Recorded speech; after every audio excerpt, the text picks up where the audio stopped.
Semana passada a gente tratou do tema morte física, e nós falamos que os animais, eles não têm o espírito, eles não vão para o céu, e falamos também que a morte, ela já existia antes do pecado, mas a morte, ela existia antes do pecado no sentido de animais e plantas. Quando nós falamos em relação a seres humanos, o ser humano realmente ele morre fisicamente e espiritualmente a partir do pecado. Até então não havia a morte. Estudamos também falando que a morte ela foi vencida por Cristo na cruz, e a partir disso ela não é mais algo a ser temido, pelo contrário, algo a ser esperado, para que o Senhor possa assim nos permitir que nós entremos nos lugares celestiais, na mansão do Senhor, e habitar com Ele eternamente. Finalizamos dizendo que a morte não é nossa inimiga, e sim a nossa amiga. O dia de hoje a gente começa um novo tema, falando ainda dentro de escatologia, falando sobre imortalidade. Às vezes tem sido dito que o conceito da imortalidade da alma faz parte da fé cristã. Fala que a alma é aquela que vai ser eterna.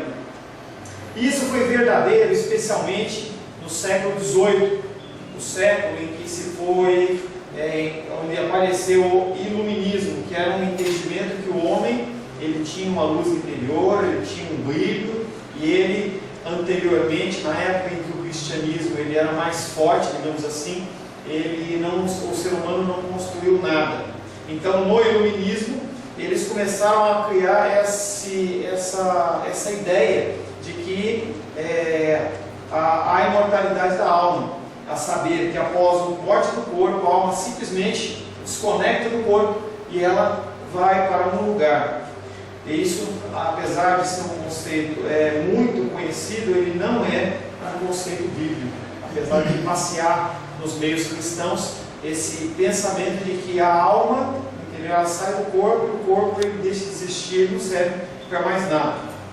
Ele tem sido sustentado de uma forma ou outra por um grande número de povos, incluindo os povos antigos, como os babilônios, como os persas, como os egípcios e inclusive o povo grego. Esse povo, eles entendiam que a alma realmente, o corpo era nada mais, nada menos do que um invólucro, nada mais do que um recipiente para essa alma que anteriormente ela vivia num contexto feliz, e aí quando ela perde as suas asas, ela vem habitar num corpo físico, num corpo terreno, e ela habita em nenhuma parte do corpo a não ser na mente. O conceito da imortalidade da alma foi desenvolvido nas religiões da antiga Grécia, em especial nos escritos de Platão. Em vários diálogos, Platão apresenta a ideia de que o corpo e a alma devem ser considerados como duas substâncias distintas, e eles não identificam a figura do espírito. Então, dentro da cultura grega e da cultura antiga, você não tem o espírito, que seria a porção de Deus.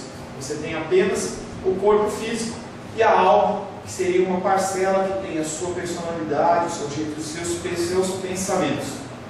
A alma pensante, que é divina e racional, é a parte imortal do homem, que desceu dos céus, onde desfrutava de uma pré-existência feliz. Por algum motivo, a alma que estava nos céus, ela desce. Esse é o pensamento grego. Ela desce e ela busca alguém e aonde habitar. O corpo, sendo constituído de matéria, ele é uma substância inferior e vale menos que a alma. Então você tem um corpo que é formado de uma substância que não tem valor, ela é inferior, e tem uma alma que é divina, que tem muito valor. Na morte, o corpo simplesmente se desintegra, mas a alma retorna aos céus. No caso, o seu curso tenha sido, durante a vida, você tenha tido uma vida honrada, uma vida justa.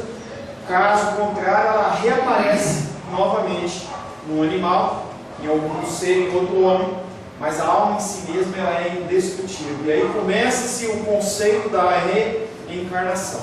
Então a reencarnação diz que se você tem uma vida aqui na Terra, e a vida ela é ótima, é uma vida boa, você faz coisas boas para as pessoas, quando você ressuscitar, você reencarnar, você vai reencarnar melhor do que você estava. A doutrina do karma. Então, se você, por exemplo, não teve um tempo bom aqui na Terra, você prejudicou muitas pessoas, você volta numa condição inferior, inclusive de um animal, para que você possa sofrer um pouco e assim a sua alma ser purificada através do sofrimento e da dor. A alma ela é considerada como uma substância superior, indestrutível e imortal, enquanto o corpo é uma substância inferior, mortal e condenada à destruição total. Aqui o corpo é considerado como um túmulo para a alma, que é muito mais feliz sem corpo. Nesse sentido, nesse sistema de pensamento, não há espaço para a doutrina da ressurreição do corpo, que é uma doutrina cristã. E aí nós vamos estar começando a falar exatamente sobre isso. Nós temos que levar primeiramente a questão: será que em algum lugar na palavra de Deus é falado sobre imortalidade da alma? Em algum lugar da Bíblia fala sobre essa imortalidade? Porque nós temos entendido que o nosso entendimento tem que ser a partir da palavra, tem que ser à luz da palavra. O que a Bíblia fala, ela nos dá respaldo para os nossos pensamentos e as nossas atitudes. Nós não podemos nos basear em outras coisas a não ser na palavra de Deus. Então a pergunta que fica é: em algum lugar da palavra existe ou se cita a imortalidade da alma? Ensina ela que o homem, ele é imortal? Tem esse conceito, entendeu? A gente vê bastante filmes que falam das pessoas que são imortais. Há esse conceito da imortalidade do homem. A imortalidade, ela é encontrada apenas 3 vezes no Novo Testamento. O primeiro texto que eu quero que você abra, 1 Timóteo, capítulo 6. 1 Timóteo, capítulo 6. Cadê o povo, irmão Cláudio? Eu pensei que se eu tivesse aí. 1 Timóteo, capítulo 6, versos 13 a 16. Quem achar, leia por gentileza. Exorto-te perante Deus e preserva a vida de todas as coisas, e perante Cristo Jesus, que diante de Pôncio Pilatos fez a boa confissão, que guardes o mandato imaculado, irrepreensível, até a manifestação de nosso Senhor Jesus Cristo, a qual em suas épocas determinadas há de ser revelada pelo bendito e único soberano, o Rei dos reis e o Senhor dos senhores, o único que possui imortalidade, que habita em luz inacessível, a quem homem algum jamais viu, nem é capaz de ver a ele e poder eterno. Amém. Exorte perante Deus, que preserva a vida de todas as coisas, perante Cristo Jesus, que diante de Pôncio Pilatos, está falando de Jesus, fez a boa confissão, que guarde o mandato imaculado e irrepreensível até a manifestação do nosso Senhor Jesus Cristo, a qual em suas épocas determinadas há de ser revelada pelo bendito e único soberano, Rei dos reis e Senhor dos senhores, o único que possui imortalidade. E aí aqui em Timóteo, o apóstolo Paulo está falando sobre a imortalidade, mas a imortalidade de Deus. Aqui a palavra é usada para descrever Deus, que é o único que possui imortalidade, que habita em uma luz inacessível, a quem homem algum jamais e nem é capaz de ver. João capítulo 1, verso 18.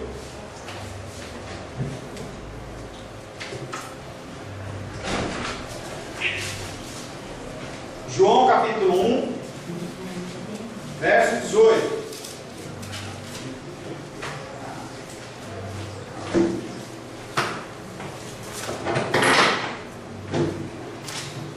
Ninguém jamais viu a Deus, o Deus unigênito que está no seio do Pai é quem o revelou. Ninguém viu a Deus. Tá?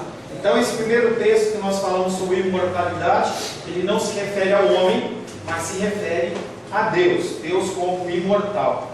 significa a imortalidade, mas uma imortalidade diferente, não uma imortalidade que nunca vai morrer, e sim uma imortalidade que nunca deixou de existir. Essa imortalidade que é citada em Timóteo é uma imortalidade específica de Deus, em que fala que Deus sempre existiu e sempre vai existir. Significa uma imortalidade original, como distinta de qualquer um que pode ser concedido.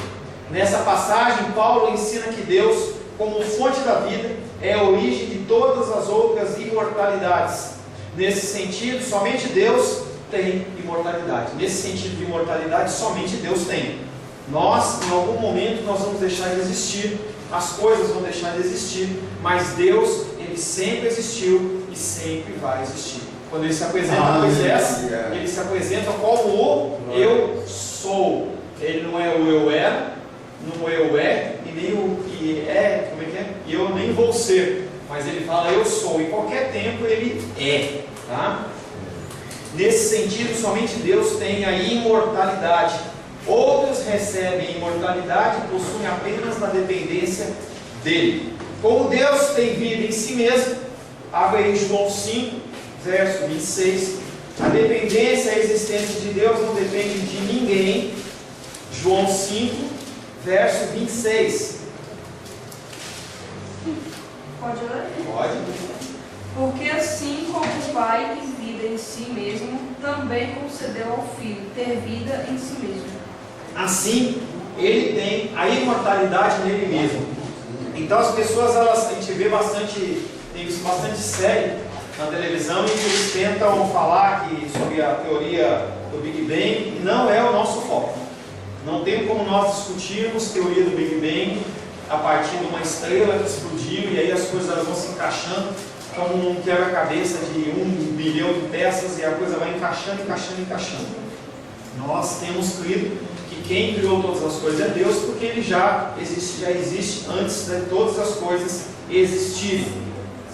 1 Coríntios capítulo 15, versos 53 e 54. Eu falei que a imortalidade é contada apenas em 3 vezes no Novo Testamento. 1 Coríntios 15, versos 53 e 54. Os outros 2 versículos aparecem, um em 1 Coríntios 15, 53 e o outro no verso 54. 1 Coríntios, capítulo 15, verso 53 e verso 54. Porque é necessário que este corpo corruptível se revista de incorruptibilidade e que o corpo mortal se revista da imortalidade. E, quando este corpo corruptível se revestir de incorruptibilidade, e o que é mortal se revestir de imortalidade, então se cumprirá a palavra que está escrita. Tragada foi a morte pela vitória. E esse versículo está falando da imortalidade de Deus? Não. Está falando da imortalidade de quem? Nossa, do homem, tá? Nesses outros 2 versículos, Paulo está falando falando acerca do que acontecerá na segunda volta de Cristo. As palavras citadas acima se aplicam tanto à transformação dos crentes que estiverem vivos, como os crentes que estiverem mortos. Porque ele fala que os corpos que são corruptíveis, que são os nossos corpos, eles vão se revestir de incorruptibilidade. Ou seja, o pecado que é inerente ao nosso corpo, ele vai deixar de existir. Especificamente, ele já não fala de Deus, ele fala dos seres humanos. Mas ele está falando de crente e não crente? Está falando o quê? De crente ou de não crente? Quem que vai ter o seu corpo corruptível transformado em incorruptível? Os crentes. Então é mais específico ainda. Então o primeiro texto que fala no Novo Testamento sobre imortalidade fala sobre a mortalidade de Deus, como a formação do seu ser. A segunda vez e a terceira que fala de imortalidade, no mesmo versículo, inclusive, nos 2 versículos sequentes, ele fala da imortalidade, mas fala da imortalidade do ser humano, mas especificamente o crente. Não fala do que não é crente, fala do crente. Cristo, ao voltar, como a ressurreição dos mortos estará acontecendo essas coisas. Uma vez, conforme Paulo já dissera, o corruptível, que é eu e você, o pecador, não pode herdar o incorruptível, não pode ser adotado na família de Deus. Nós não podemos fazer parte de uma família que é santa, santa, santa, sendo o corpo corruptível como um corpo pecador. Por isso que nós vamos ter essa mudança de espécie, essa mudança de corpo. Observe agora 4 coisas acerca da imortalidade dessa passagem que a gente acabou de ler. Primeiro, a imortalidade mencionada aqui está atribuída apenas aos crentes. Paulo não diz coisa alguma nessa passagem acerca das pessoas que não têm Jesus Cristo no seu coração. Lembrando-se sempre que nós já falamos que não basta você ter confessado Jesus como Salvador, não basta você ter levantado a sua mãozinha, ser batizado, mas que tem que ter uma transformação e uma mudança no seu coração. Falei bastante ontem com as crianças sobre isso. Nós temos que ter mudança de comportamento. Você ouve a palavra, você absorve a palavra, o Espírito Santo te convence. Se você é cristão, ela te convence. Se não, pode acontecer uma coisa que o Sebastião falou ontem, que é: a palavra não falou comigo. A palavra só não fala com você se o Espírito Santo não estiver dentro de você, porque ele vai te convencer do pecado, juízo e da justiça. São as funções básicas do Espírito Santo, são essas. Se você está ouvindo uma palavra e você não é convencido de nada, se a palavra não disse nada para você, alguma coisa está errada.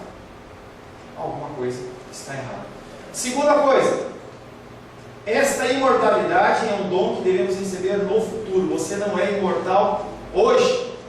Você é imortal como crente quando você morrer ou quando você for arrebatado. E aí, nesse momento, entendeu? Você vai passar para o estado de imortalidade, se assim você for cristão, se você for crente. Essa imortalidade é um dom que nós devemos receber no futuro. O tipo de imortalidade mencionado aqui não é uma possessão presente em todos os homens.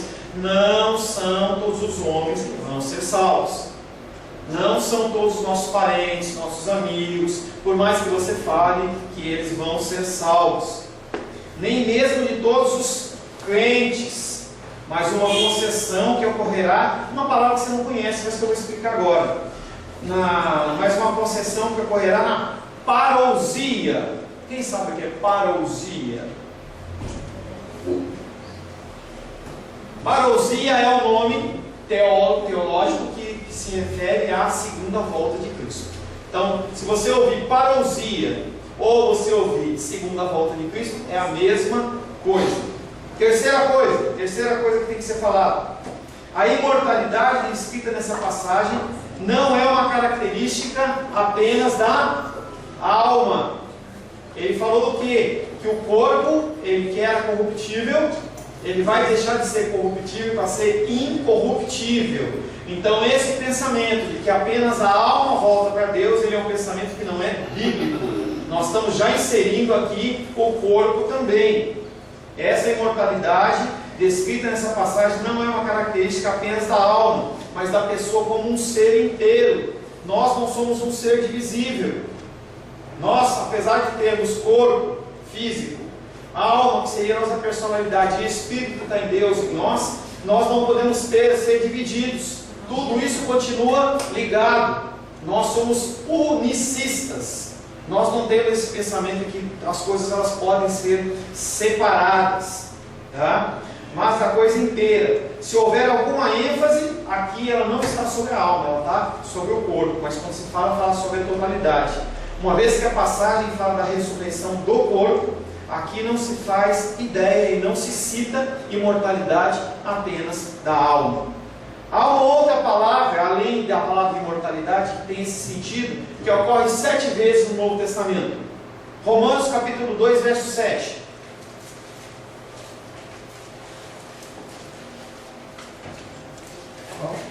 Romanos capítulo 2, verso 7. Não basta apenas eu falar para você como que é. Eu tenho que mostrar para você que a Bíblia está dando um respaldo para aquilo que eu estou falando.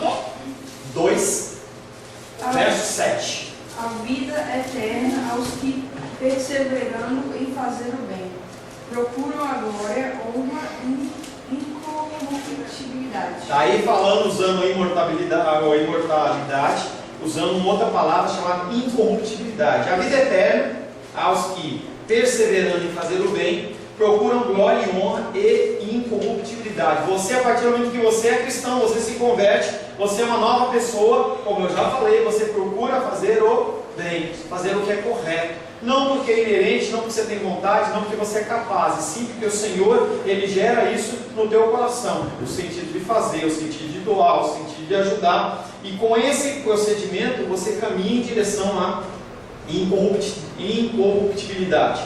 Aninha, leia para mim, por favor, 2 Timóteo. Ajuda ela aí, Bê. 2 Timóteo, capítulo 1.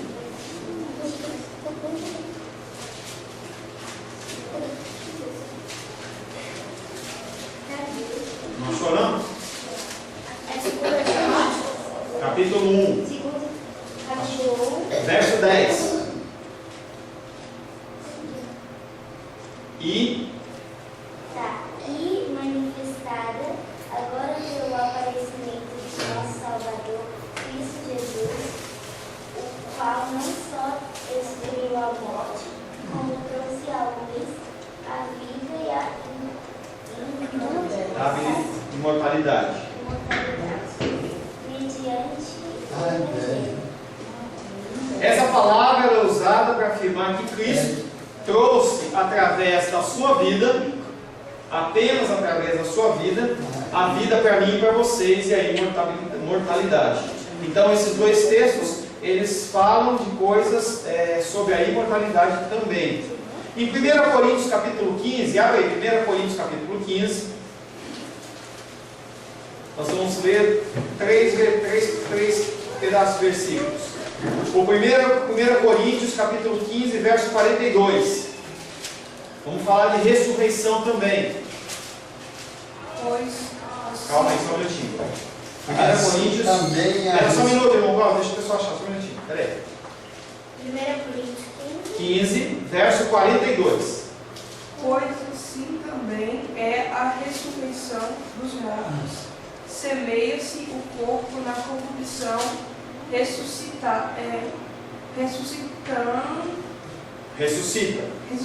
em glória. Não. Mas olha isso. 15, 42. Pois assim também é a ressurreição dos mortos. Semeia-se o corpo na corrupção, ressuscita na incorrupção. Semeia-se em desonra e ressuscita em glória.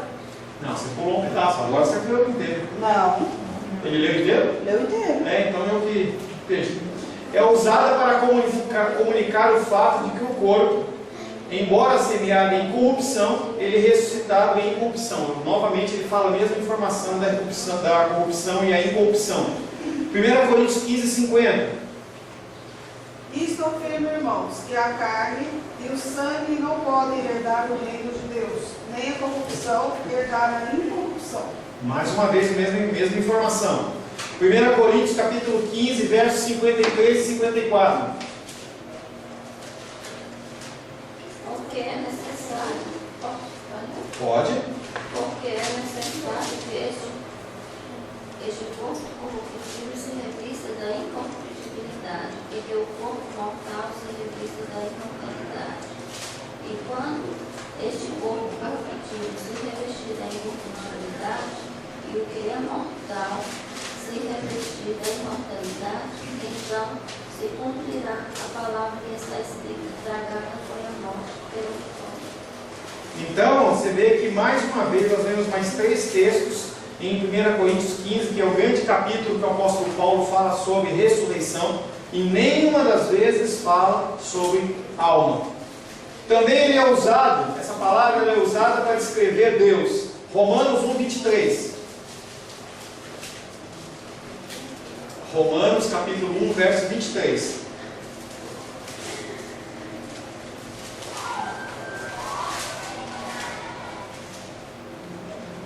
Mudaram a glória do incorruptível em semelhança da imagem do homem corruptível, e de aves, e de quadrúpedes, e de répteis. Aqui está falando em Romanos que o ser humano ele muda a figura de Deus, que é um Deus incorruptível, na figura de todas essas coisas aqui que são humanas.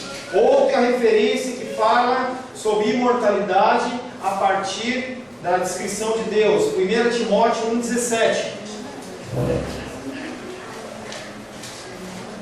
1 Timóteo 1,17.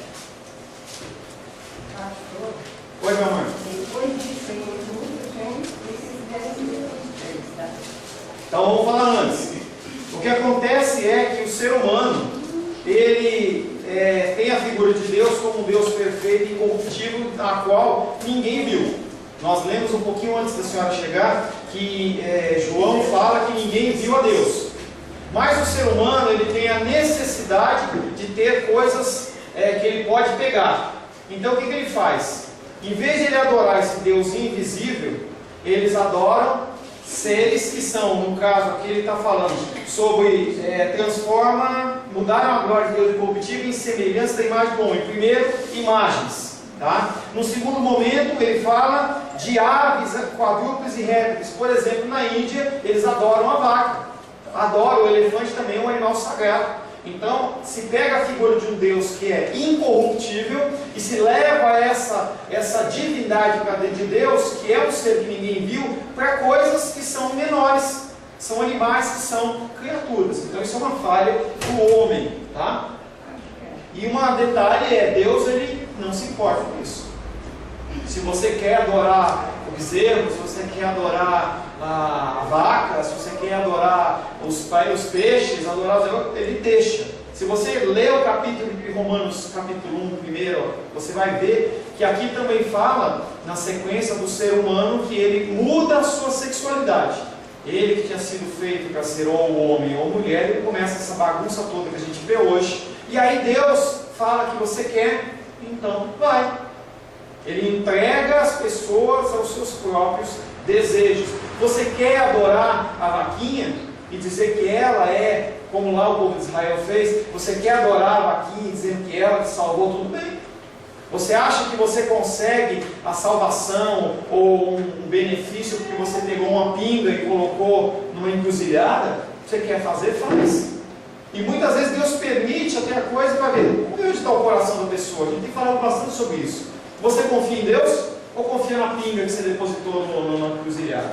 Você confia em Deus ou na farofa que foi colocada no altar? Então, é uma mudança da descrição de Deus. 1 Timóteo 1,17. Assim é Opa, de cada vez.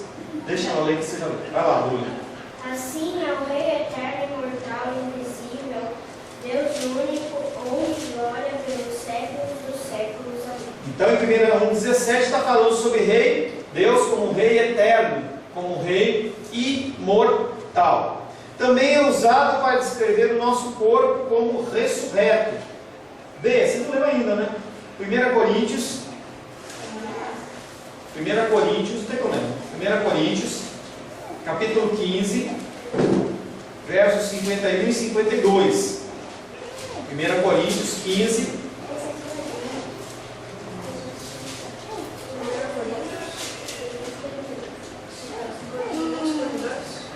Vai lá ver. Eis que vós vemos o mistério. Nem todos dormiremos, mas transformados seremos todos. Num momento, num abrir e fechar de olhos. Ao ressoar da última pessoa, da última trombeta. Eis que vos digo um mistério: nem todos dormiremos. E ele está falando de quem? Crente ou não crente? Não. crente? Está falando de corpo. Se ele está falando que nós vamos ser transformados, nós estamos falando de crente. Nem todos dormiremos, ou seja, nem todos irão morrer, mas transformados serão todos, tanto os que estão vivos. Jesus Cristo ele vem na segunda volta. Os que estão mortos ressuscitam. E aí ele ele comanda que os mares deem os seus mortos, as terras deem os seus mortos. Então o corpo que ainda está lá, aquele pozinho lá, ele se junta de novo, de uma maneira sobrenatural, se liga novamente com a alma e com o espírito, transformado e vai para Deus. E quem está vivo? O Senhor eleva, transforma o corpo e se junta com ele lá nos céus. Lendo agora novamente esse texto dentro dessa ótica. Eis que vos digo um mistério: nem todos morreremos, nem todos dormiremos, mas transformados, todos os crentes, todos aqueles que são salvos, mas transformados seremos todos, num momento, no abrir e fechar de olhos, ao ressoar da última trombeta. A trombeta vai soar, os mortos ressuscitarão incorruptíveis, e nós que estivermos vivos vamos ser transformados. Paulo também é usado para descrever a coroa pela qual Paulo se esforça. 1 Coríntios 9, 25. Tudo falando sobre imortalidade, sempre batendo naquele sentido. Nós estamos tentando desconstruir o sentido de que apenas a alma volta para Deus, volta para os céus ou para o lugar que seja. 1 Coríntios 9, 25. Todo atleta em tudo se domina, aqueles para alcançar uma coroa corruptível. Nós, porém, a incorruptível. Por que o apóstolo Paulo ele dá um exemplo de um atleta? Ele compara o cristão com um atleta. Pastor, no meu pensamento, quando a gente morre, Deus tem um lugar preparado para nós ficarmos. Nós vamos chegar lá, irmão. Você avançou muito, você está muito adiantado. Nós ainda estamos preparando o terreno para isso. Segura esse pensamento. Segura o pensamento aí. A pergunta é: por que o apóstolo Paulo ele está comparando o cristão com um atleta? Por que o apóstolo Paulo está comparando o cristão com um atleta? Vamos, gente. Por quê?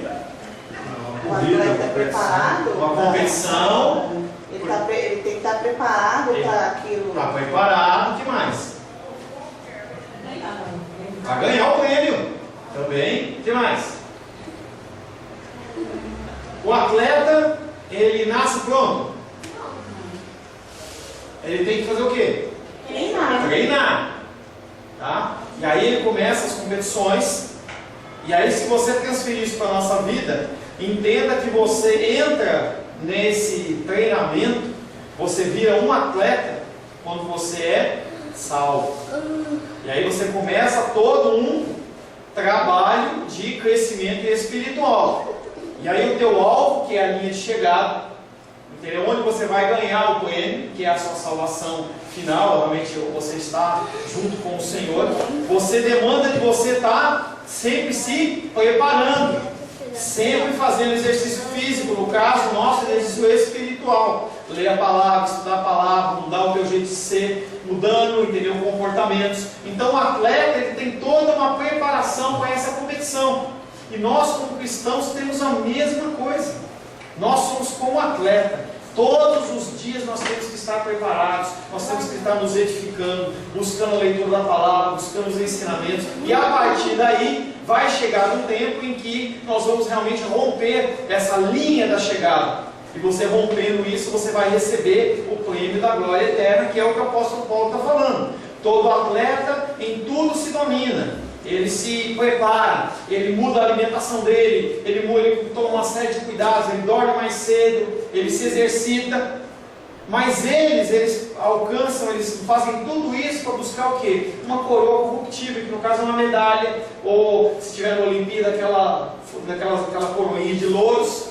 Mas nós corremos uma outra corrida, e nós estamos buscando um outro prêmio, e esse prêmio é a coroa incorruptível da salvação. Amém? Amém. Tá? Também é usado para descrever a joia imperecível de um espírito manso e tranquilo. 1 Pedro.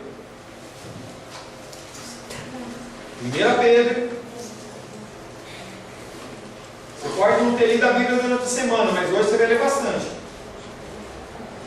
Versos 3 e 4. 1 Pedro, capítulo 3, versos 3 e 4.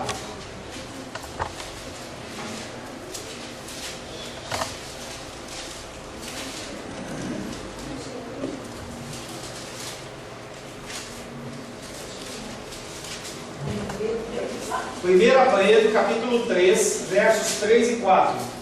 Não seja o adorno da esposa do que é exterior, como frisado de cabelo, adereços de ouro, aparato de vestuário.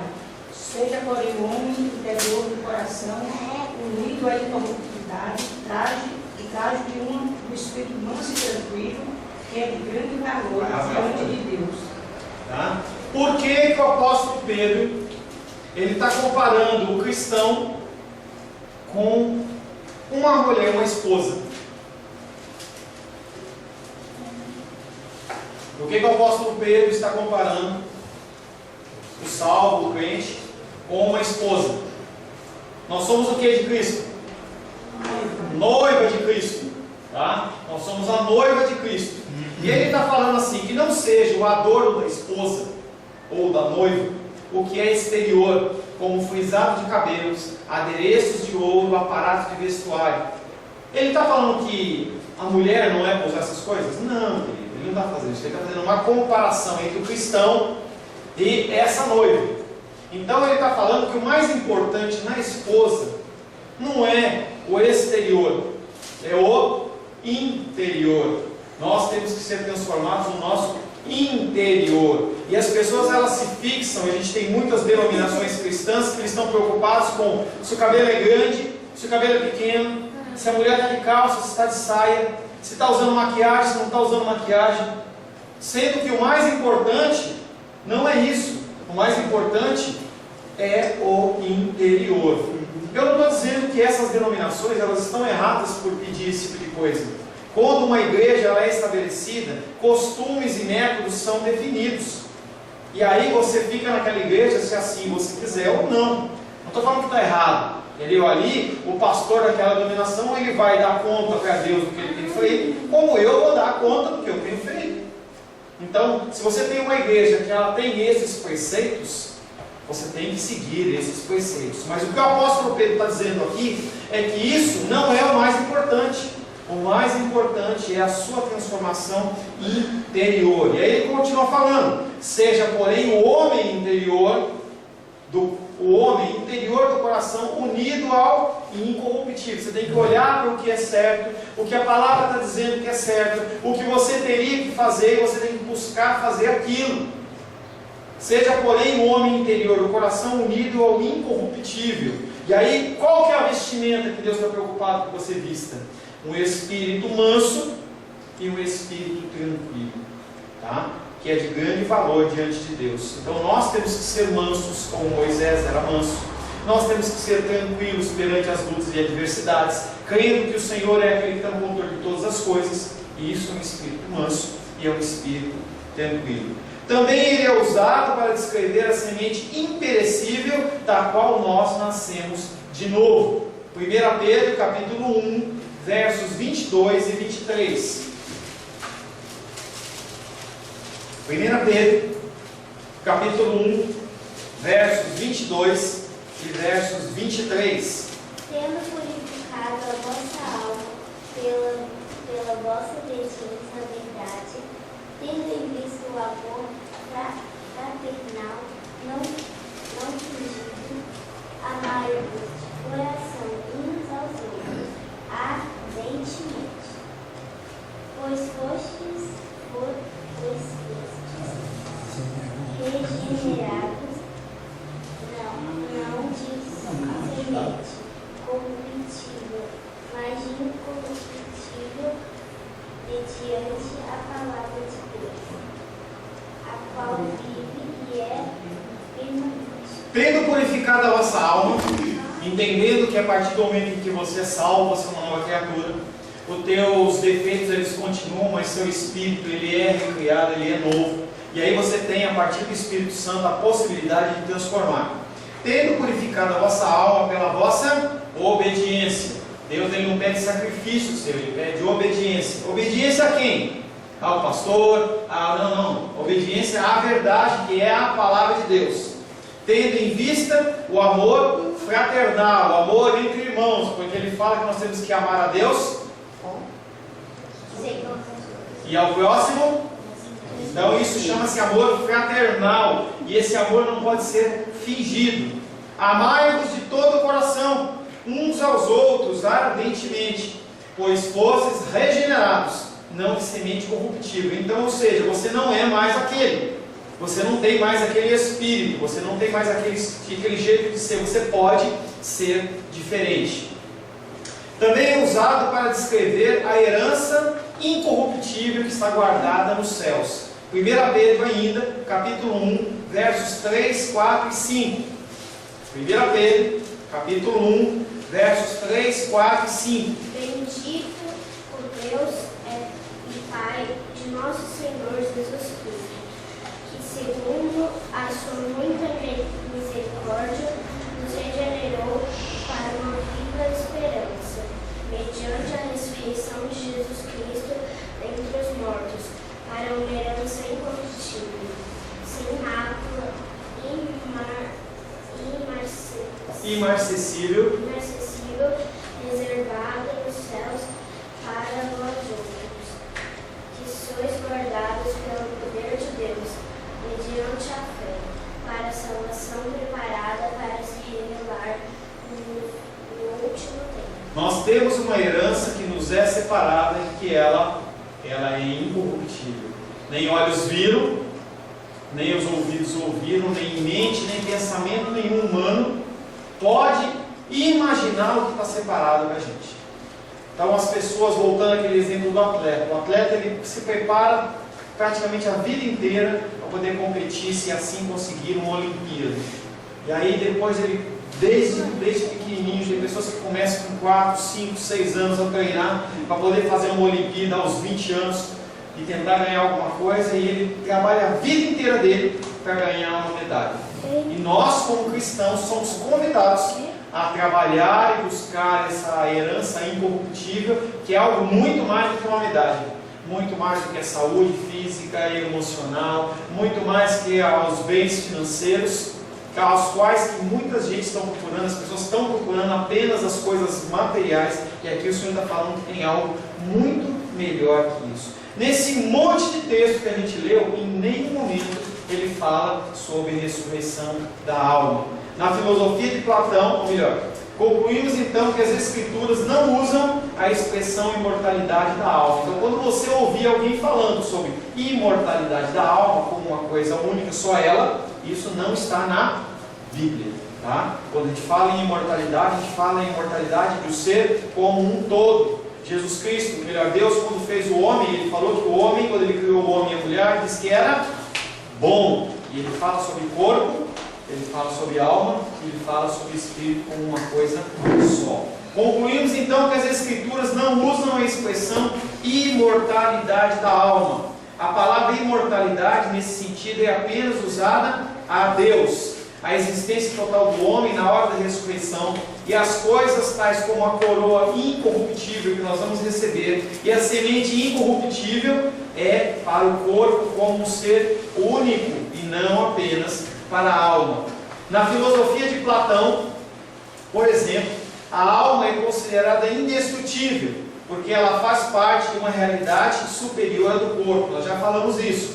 Ela é considerada como uma substância não criada e eterna, por causa disso divina. Mas as Escrituras não ensinam esse tipo de conceito da alma, uma vez que, de acordo com as Escrituras, o homem foi criado por Deus e continua a ser dependente de Deus para a sua existência. Não tem como o homem ele ser, bom, a minha alma ela é imortal, então eu não dependo mais desse Deus. Não, nós dependemos de Deus por todo o tempo.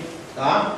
A vida em comunhão com Deus continuará a ser desfrutada por mim e por você, se nós assim formos salvos e nós perseguimos essa coroa de incorruptibilidade por toda a eternidade após a morte. Filipenses capítulo 1, versos 21 e 23. 21 a 23. Voltando ao pensamento da morte como a nossa amiga. Filipenses capítulo 1, versos 21 a 23.